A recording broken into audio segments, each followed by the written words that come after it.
The first principle to keep in mind when it comes to working with children is that the quality of your connection determines the success of your direction.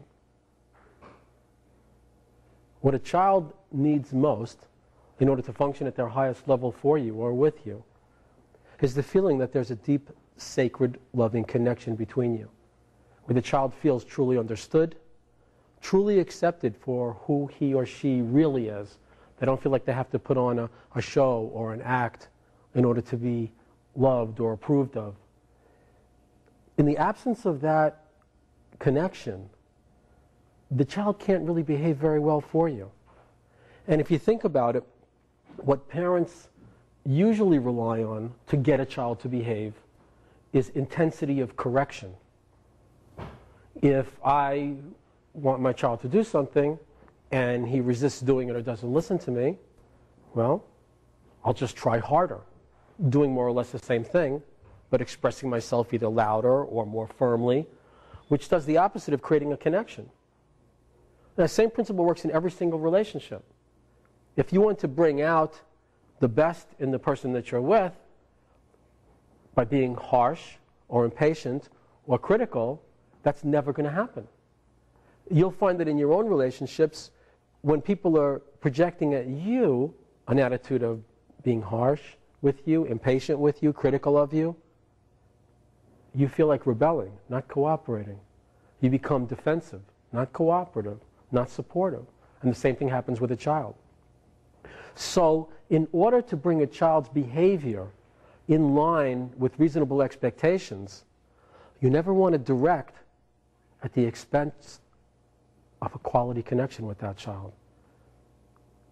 The more impatient and frustrated you become with the child, the more the child sees himself or herself as a misbehaving human being, and will then fulfill that self-image in the way that they behave. Now, how do you create a connection with a child?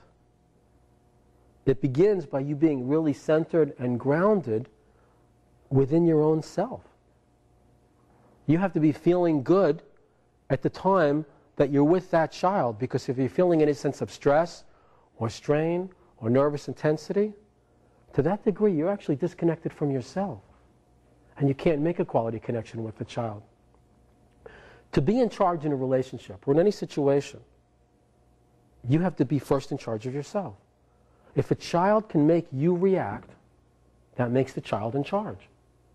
If I'm relaxed and enjoying myself, and a little kid comes in here and takes a bowl of candy and dumps it in the air and starts running around in circles while I'm giving my talk, to the extent that that has an effect on me, that child is in charge. I'm not. To be a leader, you have to do it first. And so what that means is, as I practice maintaining my self-control, even while the child seems out of control, that's the first stage to getting into control. Because the child's not controlling me, I'm controlling me. And then I can naturally expand that to increasing my control over the situation. So we have the law of connection. And then we also have to look at what I call the law of results.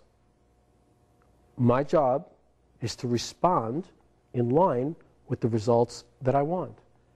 And that means that if the child can make me react and the child's in charge, that doesn't give me the results I want. From you being in control of your response, which is a hard thing to do, and I'll talk about that in a moment, from you being in control of your response, you are automatically raising the level of your child's self-control. Let me explain to you how that happens. This is based on another law, natural law of child behavior. We call it the law of reflection. Okay? And based on that law, however you behave around the child causes the child to behave similarly.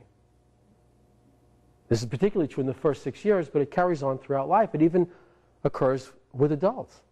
Human beings are contagious. If you spent a lot of time around someone who is very negative, angry, and always talking about what's wrong with the world, you're going to leave a long conversation feeling negative, a little bit more worried. Your thoughts are going to be impacted. You're going to be impacted by that person. And with children who are more sensitive and more open, and the younger the child, the deeper the impact, they become who they spend time with. So the foundation of a child being able to demonstrate a higher level of self-control is the adult demonstrating a higher level of self-control. You can't instill better self-control in a child while you're losing yours. I had a mother come to me recently with her 14-year-old son, and she was talking about what her main issue was with him. And I asked her, what is your main problem you have with your child? And she said, I don't like his attitude. It stinks. And I said, what's your attitude toward his attitude? Because if you become resentful or antagonistic or condescending, disapproving in your response to the child, that child's attitude is now coming from you. The child is in charge. The human body is not designed for anger and stress. If you have a health problem, anger and stress is going to make it worse. If you don't have a health problem, anger and stress is going to give you one. And the same is true for children. When a child is exposed to an adult who is in an angry, stressful state, that causes the child to become angry and stressful automatically. And again, the more sensitive and open the child, the more that influence goes into the child. And that's how adults are making children sick, or adults are making children sicker, by relating to the child, reacting with anger and stress. And what's even more significant to that is based on the way we were raised. We were basically raised in reverse. Our parents would say things to us like, don't make me angry, don't stress me out, don't embarrass me, don't disappoint me. But actually the child is not responsible for how the adult reacts. The adult is responsible for his or her own reaction. But when you depend upon a child to keep from getting angry and stressed out, you're making the child responsible for you and demonstrating irresponsibility relative to your responses, which causes the child to be less responsible.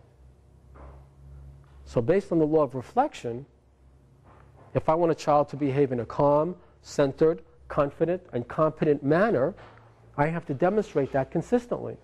And the more consistently I demonstrate that, the more consistently my child will demonstrate that. But that's not easy to do, because most of us are programmed to blame the condition we're reacting to on our reaction.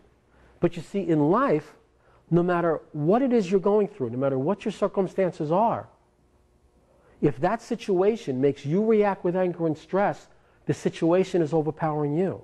The situation is in control. So if you're stressed out about money, for example, your money can never improve because the situation is controlling you. There's a natural order process to gaining control in any situation.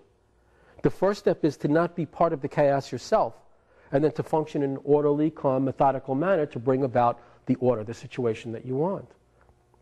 This is not an easy thing to do. And it gives you insight into how to change a child's behavior. The only way to improve a child's behavior is by small degrees. If you have a child who's been exposed to a very wild situation and who has habituated wild, uncontrollable, unruly behavior patterns, you're not going to be able to snap your fingers, find a magic trick, and cause that child to behave well instantly. It doesn't exist without tremendous backfire. What do you have to do? You have to work patiently in the condition of being out of control of the situation and find small ways to gradually bring the child into a more orderly place. So whatever it is that you find challenging regarding your child's behavior, the first step to success is to relax, which is a change of lifestyle. Because most people think, Bob, I'd love to relax, but I have so much I have to get accomplished. I have to get things done. People are counting on me. We've got a timetable we've got to live on. Well, here's the problem. If you're not functioning in a relaxed mode, you're killing yourself. You're making yourself sick. Literally, you're making yourself physically and psychologically ill, and you're having that same impact on the people around you. So what's happening is you're working harder, and you're feeling worse. And that's why today we have the #1 selling form of medication in America is antidepressants.